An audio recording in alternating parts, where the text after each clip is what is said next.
ब्राह्मण का अपमान कर ले, अपमान किया। श्रुति भगवती कहती है कि ब्राह्मणों से मुखमासी, ब्राह्मण भगवान का मुख है। और दूसरी ओर श्रुति भगवती कहती है मुखा अग्नि रजायत, अग्नि भगवान का मुख है। अच्छा, जब भगवान के दो मुख हैं, ब्राह्मण भगवान का मुख है, अग्नि भगवान का मुख है। किसी ने भगवान से पूछा प्रभु जब आपके दो मुख हैं तो भोजन तो आप पाते हैं, भोजन किससे पाते हैं?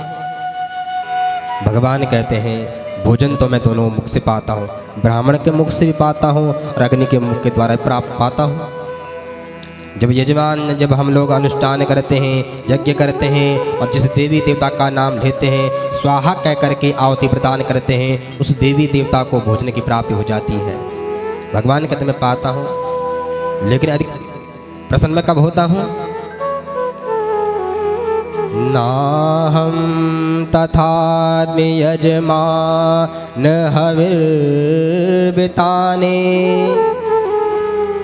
चोताघृता प्लुत मदन्हुत भुङ्मुखिना यद ब्राह्मणश्च मुखतश्चरतो नुघासम्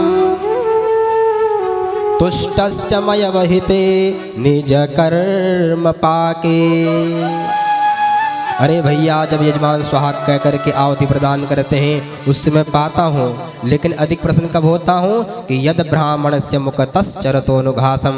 भगवान जब ब्राह्मण उसका पान करता है और जब ब्राह्मण खिलाते हैं, ब्राह्मण उसका पान करता है, तो जब ब्राह्मण प्रसन्न हो जाता है, वहाँ स्वाहा यहाँ आहा, तो उसकी प्रसन्नता को देख करके मैं अधिक प्रसन्न होता हूँ।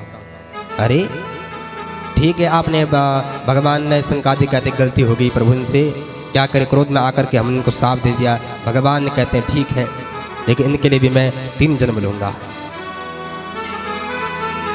अपने पार्षदों के उद्धार करने के लिए भगवान ने अवतार लिया। और जो आज जो दिति के गर्भ में है, ये कौन है?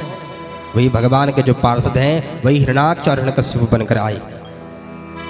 और भगवान ने उनके उद्धार करने के लिए, हिरण्याक्ष का उद्धार करने के लिए भगवान ने बराह रूप धारण किया, हिरण्यकशिपु का उद्धार करने के लिए भगवान ने नरसिंह का अवतार लिया। भगवान कहते ठीक है भैया, आपको उद्धार तो करना पड़ेगा, क्योंकि आपने तो मेरे सेवा करते थे। बालकों का जन्म हुआ, जब जन्म हुआ तो दो हिरण्यकशिपु और हिरण्याक्ष, हिरण्याक्ष ने पृथ्वी को उठाया और जल में ले गया। ब्रह्मा जी के पास देवता गए, ब्रह्मा जी ने नासिका छिद्र से भगवान वराह का प्राकट्य हुआ। वराह भगवान की। और जब भगवान वराह का अवतार हुआ, भगवान वराह ने जा करके उस पृथ्वी को अपने मुख पर रख करके स्थापित किया और वराह भगवान और हिरण्याक्ष का भव्य घोर युद्ध हुआ। देवता देख रहे हैं उस युद्ध को। जब युद्ध हुआ तो हिरण्याक्ष भगवान को कहता है अरे जंगल में रहने वाला शूकर। तो भगवान कहते हैं सत्यम बदामि भो वन गोचरा नृषा, तूने सत्य कहा है, मैं वन में रहने वाला जंगली जानवर हूँ, लेकिन तेरे जैसे ग्राम सिंह के मैं मुंह नहीं लगता हूँ। तेरे जैसे ग्राम सिंह, ग्राम सिंह का अर्थ होता है गांव में रहने वाला कुत्ता। दोनों का युद्ध हुआ। भगवान ने खेल खेल में एक तमाचा जो मुख में दिया, उसके नेत्र नीचे गिर गई, समाप्त हो गया। वराह भगवान की। और समस्त देवताओं ने भगवान की दिव्य स्तुति की कि प्रभु नमो नमस्ते खिलया ज्ञतंतवे स्थितो गृहीता मलसा त्वमूर्ति दिष्टा हतोयं जगता मरुन्तुदा त्वदपाद भक्त्या वयमेष निर्वृता।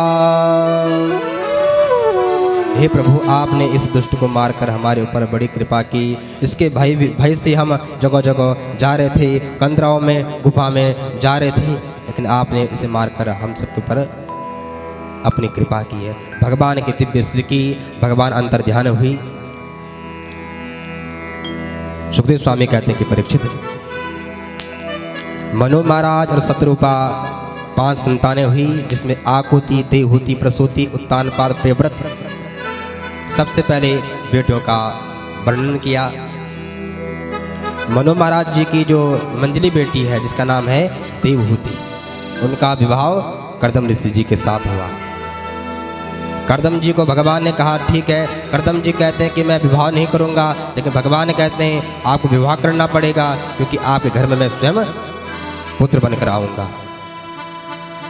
लेकिन कर्दम जी कहते हैं कि ठीक है प्रभु, मैं विवाह अवश्य करूंगा, लेकिन जब एक संतान हो जाएगी उसके बाद मैं वन में चला जाऊंगा, संन्यास धर्म को मैं अपना लूंगा। ठीक है महाराज। कर्दम जी महाराज जी का विवाह होता है देवहूति के साथ, और जो ही देवहूति के साथ विवाह हुआ, आते ही कर्दम जी मुनि तप में चले गए, समाधि में चले गए। देवहूति ने देखा, दिव्य सेवा पति की जो आभूषण है, जो श्रृंगार है, उतार दिया और दिव्य सेवा कर्दम मुनि की।